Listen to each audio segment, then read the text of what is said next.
That's not my real teeth. They are.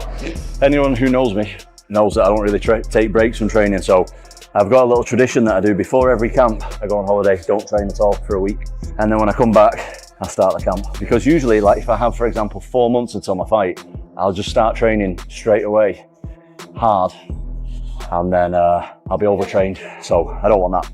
First sparring session of the camp done. Some awesome bodies in the room today. As always, we're bringing a lot of guys in for this camp as well. Preparing for Ciryl Gane, October 25th. What's the difference of, say, a week 1 to like a week 6? Ramp it up, and then we'll start to drop off with about 3 weeks left and just keep it all sharp. Cardio's not going to get any better then. You just want to stay sharp and stay switched on. So I like to train hard early. These next like 8 weeks will be a good slog of me being exhausted twice a day. Tom Aspinall is grinding harder than ever ahead of UFC 321. Known for his lightning-fast hands and crisp striking, this time he's adding a new layer to his arsenal: wrestling, takedowns, control on the mat. At heavyweight, where one mistake can end a fight, Tom knows being dangerous on the ground is just as important as standing tall. Every session, every drill is designed to prove one thing: come fight night, he won't just be fast and powerful. He'll be a complete threat everywhere the fight goes. Keep moving! Keep the position! Don't lose the position!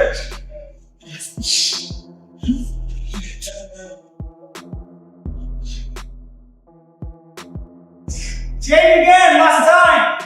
Stay on top there! 30 seconds to go in the fight! Stay on top! Don't lose position! Punch!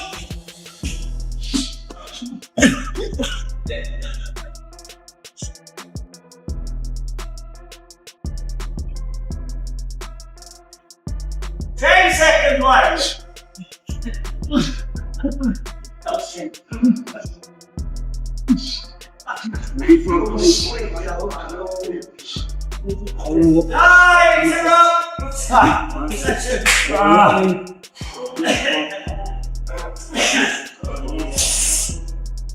Hello, boys. Tom Aspinall isn't just sharpening his weapons, he's rebuilding the engine. Hours of mobility work, balance drills, and flexibility training are shaping him into something rare for the heavyweight division. A big man who moves like a middleweight. Against Ciryl Gane, one of the most elusive heavyweights alive, Tom knows this could be the difference. Quick feet, fluid movement, and a body conditioned to bend, not break. This isn't just about power. It's about being ready for every angle, every scramble, every moment inside the octagon. 3, 4, 5, 6. Constantly pushing in before after the match. Aspinall isn't relying only on heavy lifting, he's going back to the basics. Dips, pull-ups, and relentless core work are shaping a stronger, more resilient frame. These bodyweight workouts give him raw strength without punishing his joints, keeping him fast, balanced, and stable under pressure. For Tom, it's not about looking strong, it's about fighting strong. Every rep is designed to sharpen endurance and durability. The weapons he'll need when he steps into the cage with Ciryl Gane. 60 kilo on the chains, 120 on some chain on the kilo body weight. 5 second hold. 5 seconds hold.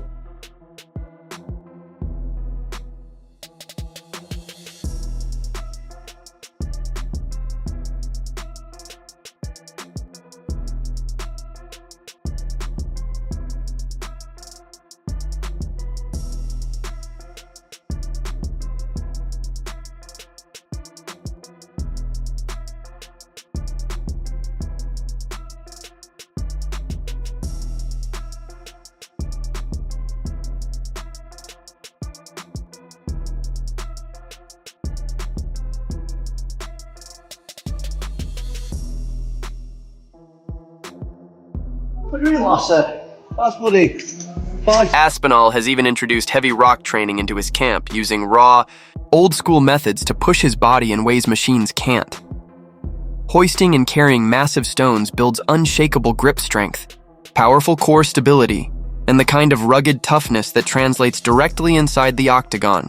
For Tom, this isn't just conditioning, it's about forging the grit to match his skill. Against Ciryl Gane, every ounce of strength matters. And these unorthodox sessions are designed to make him stronger, sharper, and far harder to deal with on fight night. Stone to shoulder, let's go, man. It's a heavy one. Yeah, oh, he's got up. Oh, he's got up, yeah, he's got up. Yeah, perfect. That was hang on. Tom keeps his strength work simple and effective, sticking to the basics while blending in some unorthodox training. He believes it's the fundamentals that truly decide a fight, not flashy routines, and by combining proven methods with creative twists, he's building the kind of raw power and control he'll need to handle Ciryl Gane inside the cage. Interview 6. Tom takes his cardio just as seriously as his strength, often pushing himself with tough hill runs and long treks. The steep climbs tax his lungs and legs, building the endurance, power, and stamina he'll need to stay dangerous deep into the later rounds. By grinding through these brutal sessions, he's making sure his gas tank is full when he steps into the octagon against Ciryl Gane.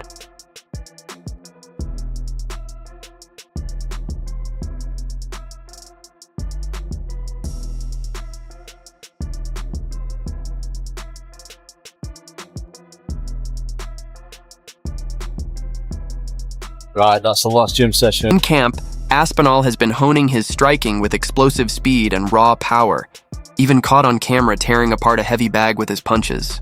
His focus on sharp boxing and precise combinations has only added more danger to his already crisp technique, making him a threat to end fights in just a few moments with clean, fight-changing shots. We're going to head to the hill that me and my dad have been going to train for around about 15 years, something like that.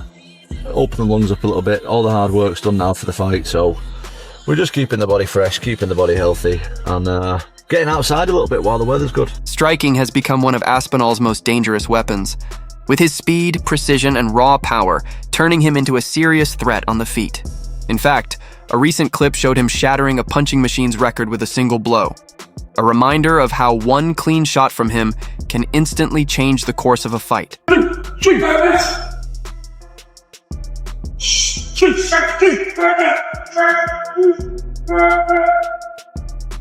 During his UFC 321 camp, Aspinall has zeroed in on explosive lower body training, grinding through box jumps, sled pushes, and heavy squats to build raw burst and athletic power. The goal is simple: be faster, stronger, and more explosive in every exchange, so that when the fight starts, he can shock his opponent with a mix of speed and force that's hard to match.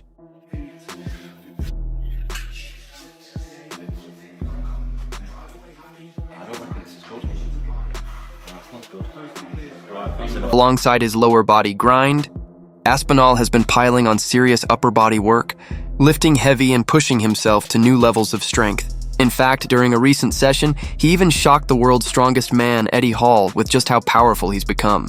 It's a clear sign of the raw strength Aspinall is carrying into camp as he prepares to impose himself inside the octagon. Hi everyone, this is a little workout that I've done in my friend's home gym. So we just started off with a little bit of mobility, a little bit of warming up, and then we're straight on to using the monkey feet. This is a really, really good tool that I use. Very, very versatile little bit of kit to use. Doing a little bit of deadlifts there with a little shrug on the end, a little bit of explosive movements.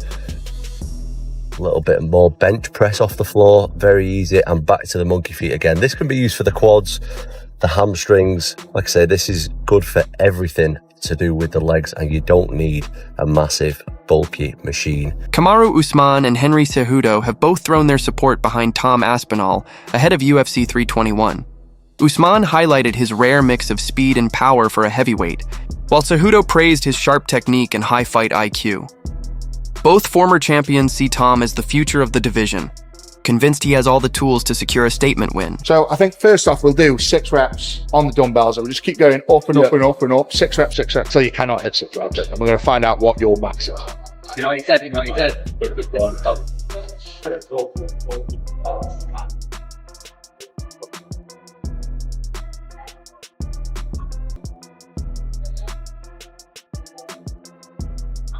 It's too long, man. It's a bit heavy.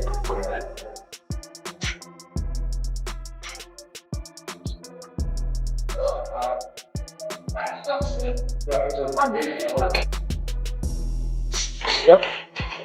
Wait, just take it off me. Yep. One.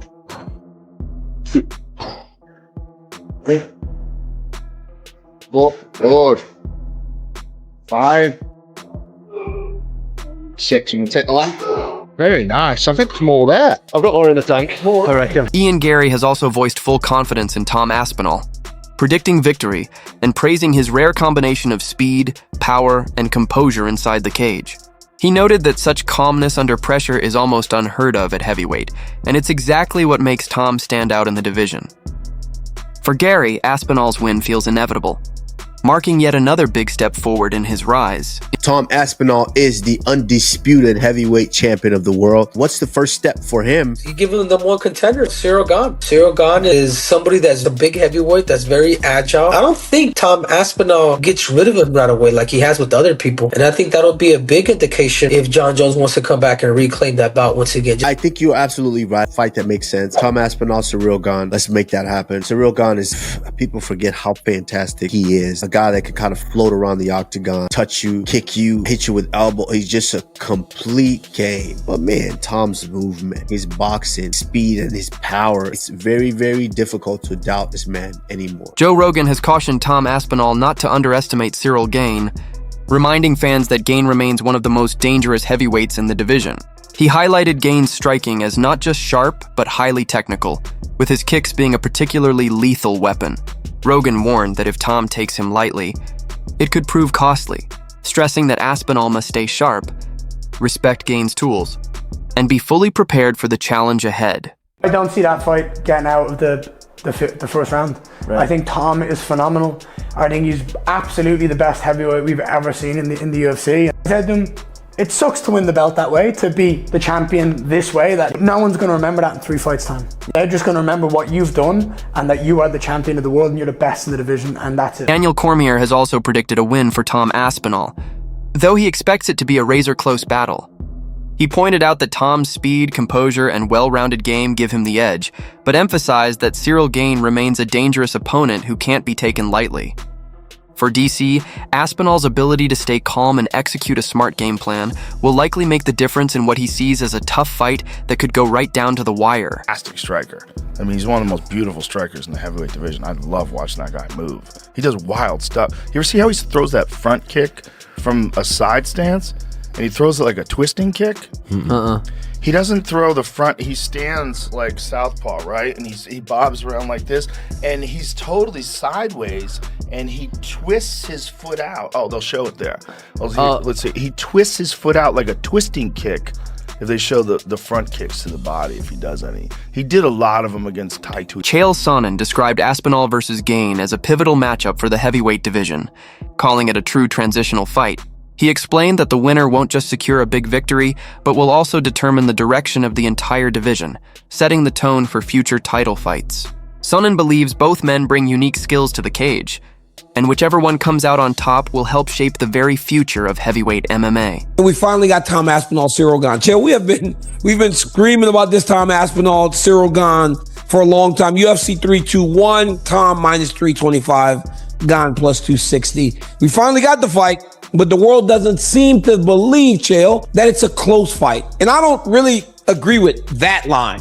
I think this fight is much closer. Tom Aspinall minus 325, Ciryl Gane plus 265. Tom Aspinall revealed that he was originally set to fight Ciryl Gane in the past, but circumstances kept the matchup from happening. Now, with the fight finally booked, he admitted it's been on his mind for a long time and expressed real excitement at finally getting the chance to step in the cage with Gane and settle unfinished business. Aspinall versus Gane is a massive transitional fight for the heavyweight division. What happens after it? I liked the idea of Alex versus Tom right now. You want to know what another interesting fight is? Alex versus Ciryl. Alex is not going to beat Uncle Ida, but we got Alex to light heavyweight in the first place by getting him beat. I believe Alex is in that spot right now. I'm bringing all of this to your attention because right now there's one thing for John Jones to do, and that is Tom Aspinall. Regardless of what happens between Ciryl and Tom, if Alex were to move up and beat them, you've now created an opportunity for Alex versus John, and that does work. John versus Tom is the fight, but Alex versus John is the next fight. Aspinall pointed out that this will be Ciryl Gane's third shot at the title picture, and he's determined to put an end to his run as the division's top contender. He noted that Gane has already had multiple opportunities, and now it's his time to step forward and prove himself. Tom made it clear that he's motivated to finish the fight emphatically and shut down Gane's title hopes once and for all. So me and Ciryl, we've been supposed to fight each other a couple of times before. Similar age as well. You were kind of both coming through, right? Well, he's a tiny bit older than you, isn't he? I think he's a little bit older, and he has a couple more, or at least he started his career in the UFC a little bit earlier than I did. I was trying to fight him because he was like kind of just a little bit above me all the time. Fight never materialized. He turned me down a couple of times, to be honest. That wraps up the UFC 321 main event breakdown. Now it's your turn. Who do you think takes it, Tom Aspinall or Ciryl Gane? Share your predictions in the comments below. Finally, we're back after over a year hiatus. Everybody knows, I don't have to explain what's gone on, but this is no fault of my own that I've been off for a year. Me and Ciryl finally signed on the dotted line around about this time last year when I fought in Manchester, fought Curtis Blades. The original opponent was Ciryl Gane. Unfortunately, Ciryl Gane was busy that day. Ciryl was filming his Netflix series. Can't remember what it's called, but I'm sure you can check it out now on Netflix. Ciryl was doing that, so he couldn't make that date either. And now we are matched up for the 25th of October, Abu Dhabi. Me and Ciryl, the 4th attempt is here, and this is Cyryl's 3rd title shot. So we are going to try and get rid of Ciryl Gane from the title picture for good. Well, I am the best heavyweight in the world, but I want to show everyone that I'm the best heavyweight in the world. And I want to give him his 3rd title shot loss and get him out of there.